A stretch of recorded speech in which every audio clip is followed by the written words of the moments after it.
अभिभावक और मैं इसका संचालन कर रहा है हमारे श्रेष्ठ जन्म जी आरडी ज्ञान दीपक जी सबको प्रणाम व्यक्त करता हूँ।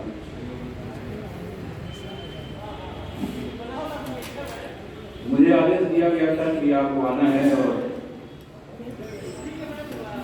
काव्य पाठ करना है।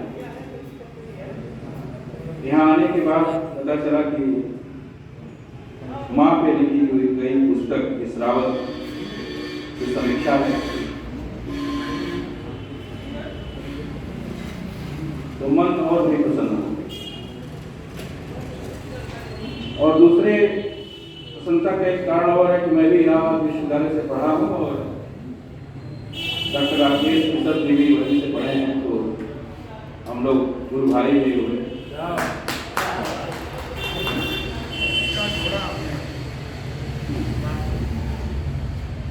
पहले वक्ता महोदय ने जो बात कही थी, मैं बात वहीं से शुरू करता हूँ। इस पुस्तक के बारे में चूंकि मैंने अध्ययन नहीं किया, लेकिन माँ शब्द ही ऐसा है कि जिस पर आदमी बंधु बोल सकता है, समझ सकता है, क्योंकि ये जीवन माँ का ही जीवन। और माँ सदैव अपने संसद को बढ़ाती, कभी घटाती नहीं। और मैं समझता हूं कि इस पुस्तक को लिखकर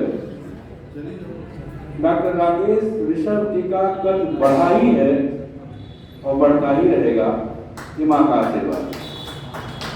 ये सबसे बड़ी प्रासंगिकता है इस पुस्तक।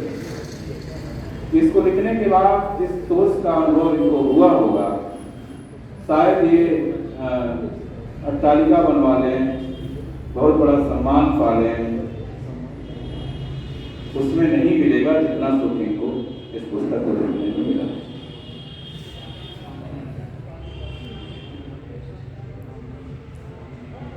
बात इसके पहले हमारे अग्रज ने जो कहा था, सबसे पहले कि संवेदना वहां ज्यादा देखने को मिलती है जहां पे संयुक्त परिवार में अभाव में व्यक्ति जीता है।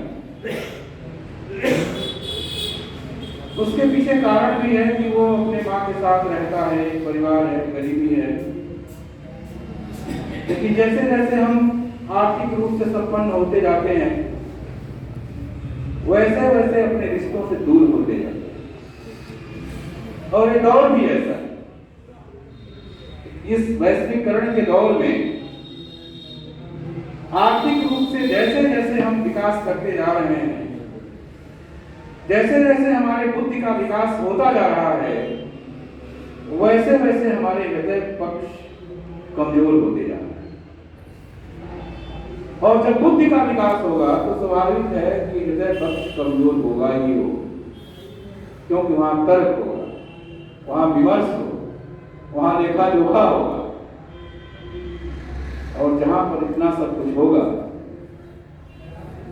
और इस होने में और ऐसा जीवन जीते हुए भी डॉक्टर राकेश ऋषभ जी ने अपनी मां को याद करते हुए यह पुस्तक लिखी है।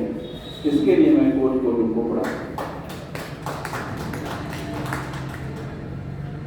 और दूसरी बात वही कि जैसे आप आर्थिक रूप से संपन्न होते जाते हैं, अपने व्यवसाय में इतने संलग्न हो जाते हैं, अपने नौकरी पेशा में इतने आप निमग्न हो जाते हैं कि धीरे धीरे ये तो माँ है, अपने बेटे से, अपने पत्नी से, अपने सगे भाई बंधुओं से लोग दूर होते चले जाते हैं। कब सुबह होती है, कब शाम होती है, पता नहीं चलता। अगर लड़का छोटा है तो शायद रविवार को ही भेंट होता होगा, क्योंकि सुबह ड्यूटी पे चले जाते हैं, शाम को आते हैं, तब तक पढ़ के वो आता है, होमवर्क करके सो जाता है, फिर रविवार को ही हाल चाल माता पिता से हो पाता है। ऐसे में ये पुस्तक लिखना, क्योंकि तमाम ये प्रशासनिक पद पर हैं और इनके ऊपर तमाम जिम्मेदारियां होंगी, ऐसे में माँ को समझना, माँ को याद करना, समझते सब हैं, संवेदनाएं सबके पास हैं, लेकिन उसको अभिव्यक्ति प्रदान करना और उस अभिव्यक्ति प्रदान करने के बाद एक पुस्तक का स्वरूप देना। और इसको अभी मैंने बस एक अभी ऐसे खोला इसको तो देखा एक पुस्तक इसमें है कि माँ गाय की तरह हुंकारती, माँ गाय की तरह हुंकारती है, बेटे को रोज ध्यान से निहारती है, माँ के रूप में होते हैं बेटे बेटियां, कहीं भी जाओ माँ की आत्मा पुकारती।